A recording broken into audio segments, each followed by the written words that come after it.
On travaille sur des corrélations. Et ça, niveau en fonction de tout le territoire national. Sans détection. D'abord au niveau de la classe. Vous innovez. Bonjour Dominique Ardant. Bonjour. Vous êtes sociologue et chercheur au laboratoire des usages d'Orange Lab. Vous êtes également professeur associé à l'université de Marne-la-Vallée. Vos recherches portent en particulier sur les transformations contemporaines de l'espace public. Alors, comment, selon vous, s'articulent aujourd'hui avec les nouveaux médias numériques, pratiques culturelles et sociabilité? Ce qui s'est joué d'important dans le rôle du numérique et notamment des réseaux sociaux, et notamment pour les jeunes qui ont joué un rôle central. Maintenant, il y a d'autres publics que les jeunes dans cette affaire.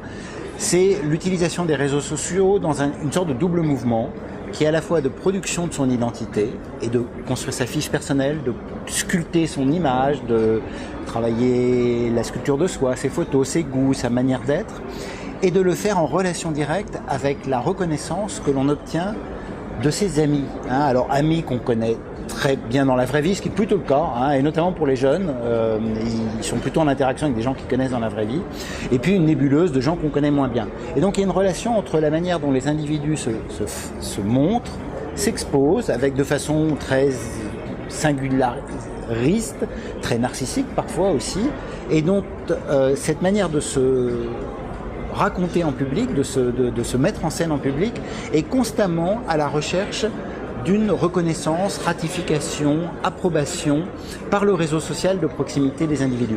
Et donc il y a quelque chose qui va associer très fortement dans les pratiques juvéniles la construction d'identité et du réseau de sociabilité. Et la sociabilité, c'est les amis, les copains, les gens de la classe, les copains de vacances, les gars du sport, etc. C'est ces réseaux-là de la vie ordinaire et quotidienne des individus qui va être transporté ou qui va accompagner la vie réelle des personnes dans l'univers numérique et créer de nouvelles interactions, de nouveaux usages dans le jeu, dans la discussion, dans le bavardage, dans les rapports amoureux, dans les disputes, etc., qui vont être très présents. Et moi, il me semble que c'est un des enjeux assez importants aujourd'hui qui se pose, c'est effectivement qu'on a ces nouvelles formes de sociabilité, d'échanges culturels numériques qui sont joués à un niveau très local. Quand les jeunes s'expriment sur Facebook, ils n'ont pas l'impression de s'exprimer devant la terre entière, un espace public qui soit un espace public global et général.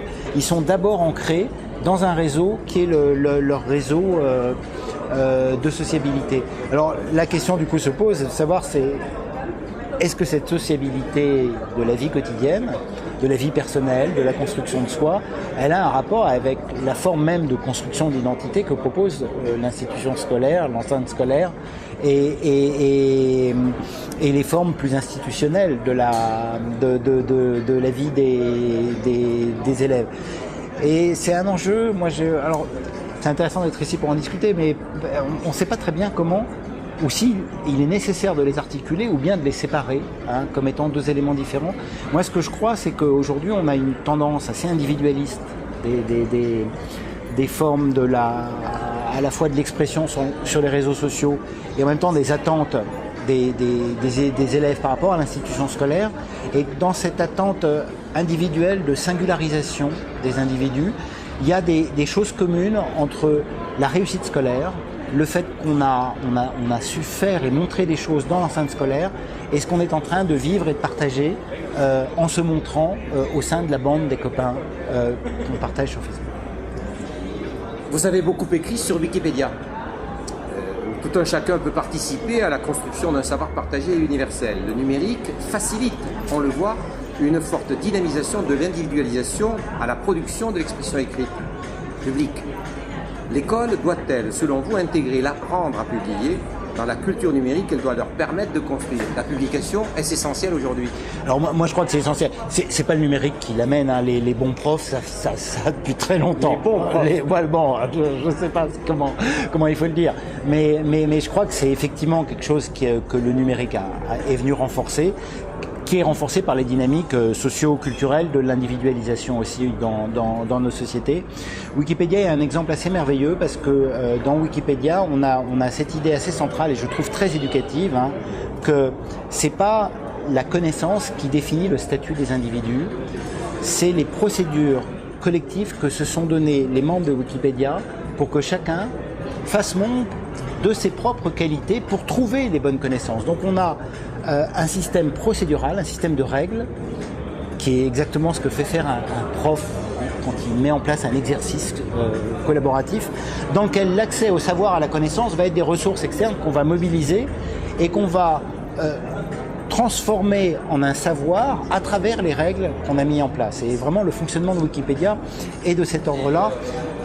Du coup, on a un élève, un apprenant qui est un apprenant producteur. Et là, je crois, bon, c'est des débats assez classiques dans le monde pédagogique, mais que plus on fait participer les apprenants à la production du savoir, à la publication de connaissances, voire même à la recherche et à l'invention, ça c'est un argument de François Tadei qui est très juste, plus je crois on enrichit ses compétences individuelles, avec un risque important, c'est qu'on recrée de nouvelles exclusions entre ceux qui sont précisément créatifs et producteurs et ceux qui ne le sont pas. Et puis il y a une deuxième dimension qui est, je crois, qui est très liée à la question de l'imagination dans l'enceinte scolaire. D'une certaine manière, ce que les gamins font dans l'espace de leur sociabilité, qui est de se produire soi-même, se mettre en scène, se théâtraliser, ils font preuve d'imagination et de créativité. Bon, on sait que la question de la rédaction, d'imagination dans le milieu scolaire est toujours difficile et compliquée parce qu'elle est difficile à évaluer et à noter, mais que finalement on demandait aussi de faire preuve de qualité, d'habileté qui ne sont pas simplement la reproduction des connaissances apprises ou la réussite aux exercices qui sont dans le programme scolaire, mais qui sont aussi des choses qui vont être œuvre d'imagination. C'est des manières de produire, de se singulariser, qui nourrissent des compétences qui sont de plus en plus utiles dans le monde numérique. Vos recherches actuelles portent sur la place des algorithmes dans le classement de l'information numérique. Alors, que pense l'anthropologue des algorithmes que vous êtes de leur place dans la société et pourquoi pas à l'école ?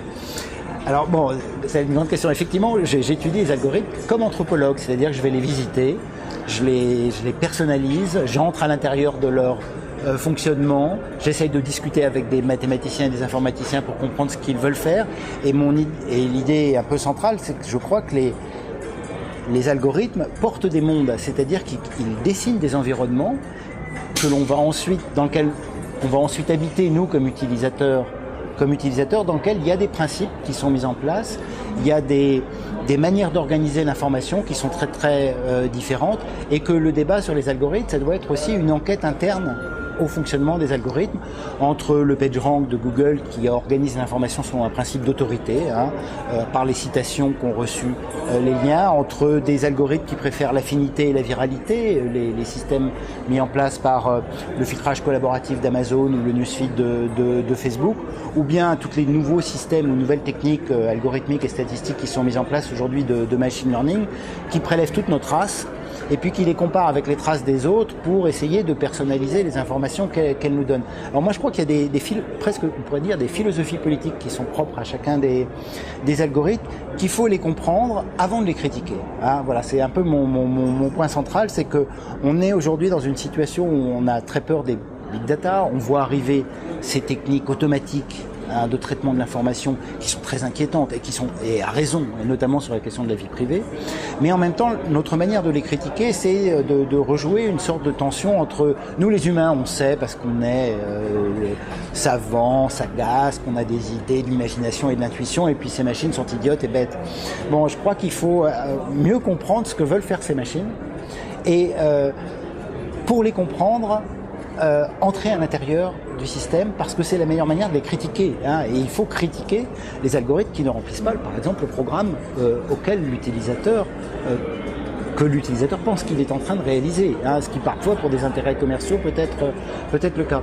Et donc je crois que c'est le travail que j'ai entrepris, c'est un travail de déconstruction, compréhension, pour faire une autre critique des algorithmes que l'idée que ce sont des machines qui nous rationalisent et qui nous automatisent, et qu'on a un intérêt assez majeur dans nos sociétés à engager ce rapport aux nouvelles techniques numériques qui sont mises en place, qui sont d'énormes techniques statistiques qui se déploient, en les regardant de l'intérieur. Et du coup, moi je pense qu'il y a un rôle évident, et là dans le système éducatif, de comprendre l'informatique, pas simplement comme des cours où on apprend à presser les boutons, pas simplement un cours où on apprend à lire et à connaître les images, tout ça est très très nécessaire, ou à comprendre la culture numérique, mais aussi à comprendre ce qu'il y a à l'intérieur, sous le capot. Alors ça ne veut pas dire de faire de tous les élèves des codeurs en C, en JSON ou en Python, mais ça veut dire comprendre que l'informatique, c'est une science mathématique, qu'elle a un ensemble de règles, qu'elle a une sorte d'architecture abstraite et qu'il y a des architectures abstraites un petit peu différentes et que ça fait partie d'une sorte de culture scientifique absolument élémentaire et de base et qui va être de plus en plus nécessaire pour ne pas être dans une situation d'asymétrie trop forte entre l'utilisateur et ces énormes machineries qui sont en train de se mettre en place dans les plateformes du web, dans lesquelles l'utilisateur se sent immédiatement intimidé et incompétent parce qu'il ne comprendrait pas ce qui est en train de se jouer dans les systèmes de classement de l'information. Éduquer à ces nouvelles formes algorithmiques du numérique peut, à ce titre-là, être, je crois, très utile. Merci beaucoup. Merci bien.